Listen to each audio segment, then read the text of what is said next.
ஏன் திமுகவை ஆதரிக்கிறோம்? திமுக கூட்டணியை விட்டு வெளியே நின்றால் என்ன ஆகிவிடும்? எங்க மேல என்ன ஏதாவது இன்கம் டாக்ஸ் ரைடு வரப்போதா? இடி ரைடு வரப்போதா? வேற என்ன செய்ய முடியும் உங்களால? மாநில அரசாலும் ஒன்றும் பண்ண முடியாது, மத்திய அரசாலும் ஒன்றும் பண்ண முடியாது. நாங்க எதற்காக பயப்பட வேண்டும்? யாருக்காக பயப்பட வேண்டும்? என்ன நெருக்கடி? நாங்கள் அம்பேத்கரின் பிள்ளைகள், பெரியாரின் பிள்ளைகள், மார்க்சின் கருத்தியல் வாரிசுகள். அதனால் ஒரு முடிவை துணிவாக எடுத்து, தெளிவாக எடுத்து, உறுதியாக நிற்கிறோம். எல்லா கதையும் அடைச்சிக்கிட்டு இவர் என்ன பண்ண போறாரு? எங்களுக்கான காலம் கனியும் வரையில் நாங்கள் காத்திருப்போம். அதுதான் டெம்பரரி, ஒரு தற்காலிகமான விளைச்சலுக்காக நாங்கள் அவசர முடிவுகளை எடுக்கக்கூடியவர்கள் அல்ல.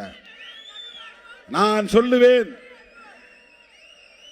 எங்களை நோக்கி அதிகாரம் வரும், எங்களை நோக்கி நாற்காலிகள் வரும், எங்களை ஒரு ஓரமாக உட்கார் என்று சொன்னால் அதுதான் அந்த மேடையின் மையமாக மாறும்.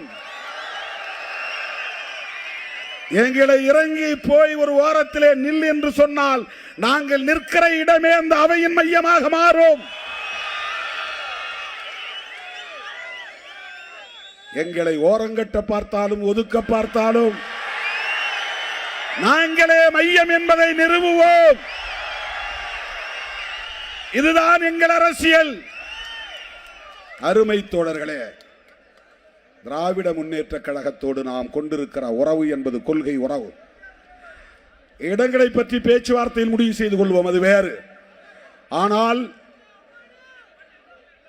திமுக அரசோடு எங்களுக்கும் இருக்கிற விமர்சனங்களை தாண்டி நாங்கள் தேர்தல் உறவை வைத்துக் கொள்கிறோம் என்று சொன்னால் அது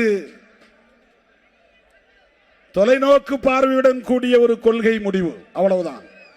யார் புரிந்து கொள்கிறார்களோ இல்லையோ, நீங்கள் புரிந்து கொள்ள வேண்டும். என் உயிரின் உயிரான விடுதலை சிறுத்தைகள் புரிந்து கொள்ள வேண்டும். திடீர்னு இன்னைக்கு முருக பக்தர், அவங்க முருகனுக்கு மேல பக்தி வந்துருச்சு.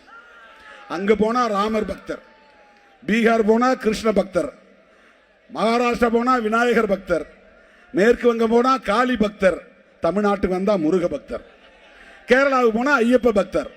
எத்தனை வேஷம் போடுறான் பாருங்க பிஜேபி காரன் மக்களை ஏய்ப்பதற்கு.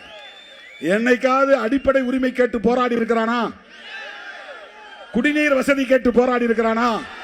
மனைப்பட்டா கேட்டு போராடி இருக்கிறானா? ஆரம்ப சுகாதார நிலையம் கேட்டு போராடி இருக்கிறானா? பள்ளிக்கூடம் கேட்டு போராடி இருக்கிறானா? கல்லூரி கேட்டு போராடி இருக்கிறானா? இடஒதுக்கீடு கேட்டு போராடி இருக்கிறானா? தனியார் துறைகளில் இடஒதுக்கீடு வேண்டும் என்று சொல்லி இருக்கிறானா? நீட் வேண்டாம் என்று போராடி இருக்கிறானா? ஓபிசி இடஒதுக்கீட்டை உயர்த்த வேண்டும் என்று சொல்லி இருக்கிறானா? மதமாறியவர்களுக்கு இடஒதுக்கீடு வேண்டும் என்று சொல்லி இருக்கிறானா? திடீர்னு முருக பக்தன் என்ன கேட்டான்? முருக பக்தன் என்ன, பழனிக்கு போனா அவனுக்கு அங்க பஞ்சாமிர்தம் கிடைக்கும், வாங்கி சாப்பிட்டு வர போறான், இங்க இருந்து நடந்து போறான். முருக பக்தனுக்கு ஒரு கோரிக்கையுமே இல்லையே, நீ எதுக்கு முருக பக்தன் மாநாடு நடத்துற? இதுதான் சனாதன புத்தி, உத்தி, அரசியல். இந்த மக்களை மதத்தை சொல்லி மயக்க பார்க்கிறார்கள். தலித்துகளை இந்துக்கள் தானே. இதே பிஜேபி காரன் தலித்துகள் தெருக்கு தேர் வரணும்னு போராடி இருக்கிறானா? மேல் பாதியில கோயிலை திறக்கணும்னு போராடி இருக்கிறானா?